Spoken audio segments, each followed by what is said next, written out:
Et je vais poursuivre l'analyse de cette nouvelle stratégie Indo-Pacifique avec l'ancien premier ministre du Québec, Jean Charest, qui est aussi ancien vice-premier ministre du Canada, qui a également collaboré tout récemment à un collectif qui proposait justement un plan canadien pour cette région cruciale du monde. Alors, bonsoir, M. Charest.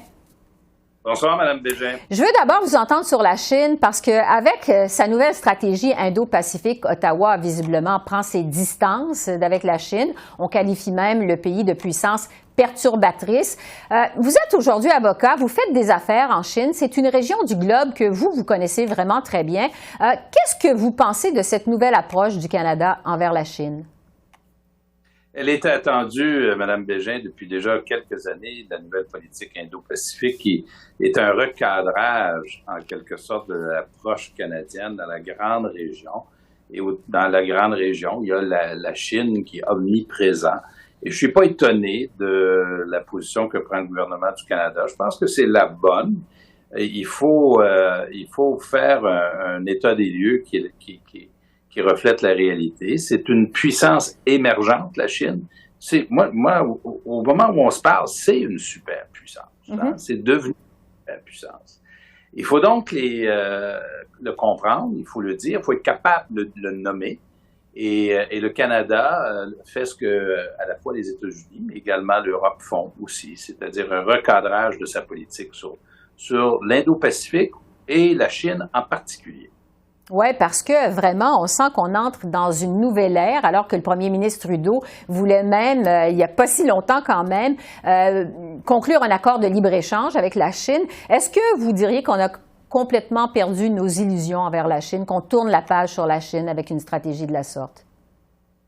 Moi, je suis pas de cette école, d'autant plus que dans l'histoire récente, on a évolué très rapidement. Il y a une cinquantaine d'années seulement, on a établi des relations diplomatiques avec la Chine, Mme Bégin. Depuis ce temps-là, en 1978, la Chine ouvre son économie, arrive Tiananmen Square, arrive la tombée du communisme, arrive l'évolution qui a beaucoup marqué nos économies, c'est-à-dire que la Chine est devenue le manufacturier de la planète entière. Et il a fourni au marché, aux pays développés comme le nôtre, des produits de consommation à faible coût. Et il y a eu toute une évolution phénoménale de l'économie chinoise. Mais en même temps, la Chine, elle est restée politiquement communiste. La Chine, aujourd'hui, est devenue, par le fait même, une superpuissance. Elle se comporte comme une superpuissance.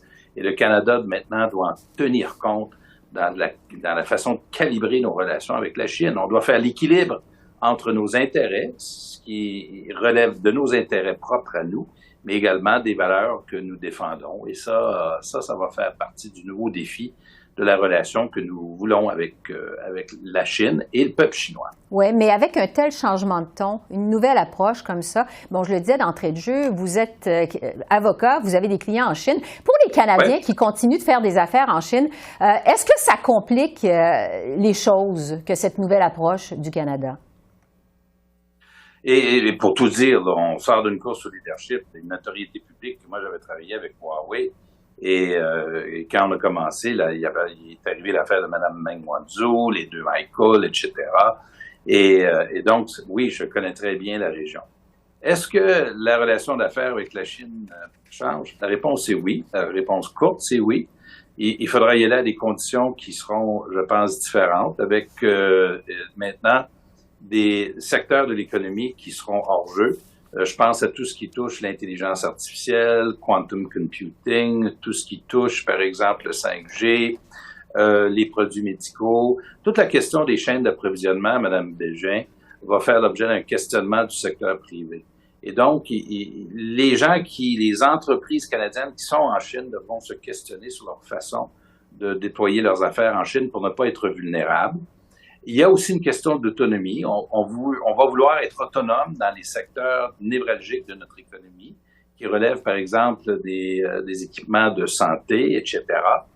Et sur le plan des ressources naturelles, cependant, la relation va quand même demeurer très forte. L'iron ore, le porc, le bœuf, le canola, nous allons continuer à transiger avec la Chine. En même temps, excusez une réponse longue, mais il faut surtout pas rater aussi un sujet essentiel. Il faut absolument que nous puissions collaborer sur la Chine sur des sujets qui touchent l'avenir de l'humanité. Les changements climatiques, les questions d'épidémie, de santé, tout ça, là, c'est absolument essentiel pour notre avenir à nous de pouvoir travailler et de collaborer avec la Chine. Pardon. Oui, parce que, en fait, la ministre Joly, en fin de semaine, lorsqu'elle a annoncé cette nouvelle stratégie Indo-Pacifique, elle a dit justement que c'était très important pour le Canada de continuer à collaborer avec la Chine sur des questions comme des enjeux comme les changements climatiques. Mais est-ce que vous pensez que ça va être toujours possible de collaborer avec la Chine? Ben, il le faut. C'est le concept en anglais, on l'appelle engagement, c'est-à-dire on s'engage dans une relation. Et la Chine, Mme Bégin, on va y aller au plus court, là, est inévitable. Mm-hmm. Ce que la stratégie constate également, c'est que l'Asie aujourd'hui, c'est 60% de la population mondiale, c'est 60% de l'économie mondiale, et ça va aller en croissance très forte. Alors que nous, nos économies vont croître à un niveau beaucoup moins important. C'est donc dire que la Chine va peser de plus en plus dans l'économie mondiale, sa classe moyenne va grossir et que ça va peser dans nos vies à nous les Canadiens. Pensons au secteur de l'énergie, pensons à tout ce qui touche le développement des technologies, etc. Mm-hmm. Alors donc, il est incontournable. La Chine est incontournable. C'est comment allons-nous, les États-Unis le font, là, et tout ça, c'est des morceaux qui s'enchevêtrent un dans l'autre. La relation entre les États-Unis et la Chine, entre l'Europe et la Chine, Canada, Chine.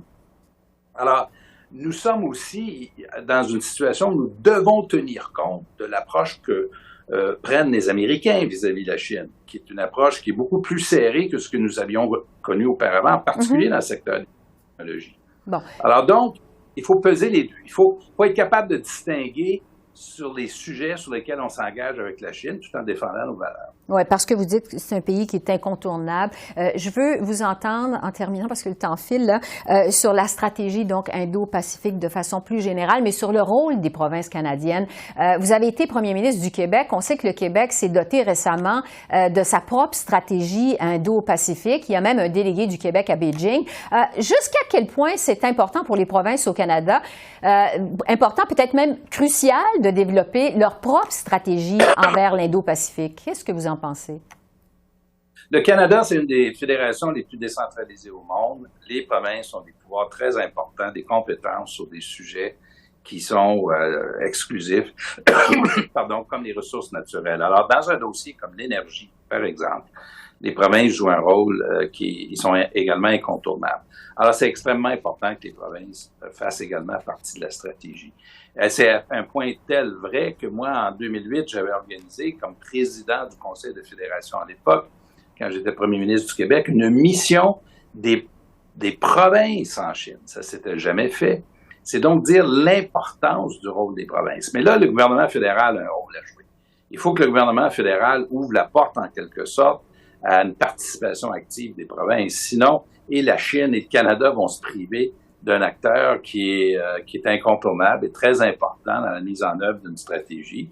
Dans le domaine de l'éducation, par exemple, le domaine de l'immigration, les provinces sont aussi incontournables. Alors, espérons que les provinces soient appelées à collaborer étroitement avec le gouvernement fédéral dans le développement de ses relations avec la Chine. Parce que c'est un marché vraiment, comme vous le dites, incontournable. Jean Charest, je rappelle que vous êtes ex-premier ministre du Québec, ancien vice-premier ministre du Canada. Je vous remercie beaucoup de vos lumières. Ça a été très apprécié. Merci. Merci, Mme Bégin. Au revoir.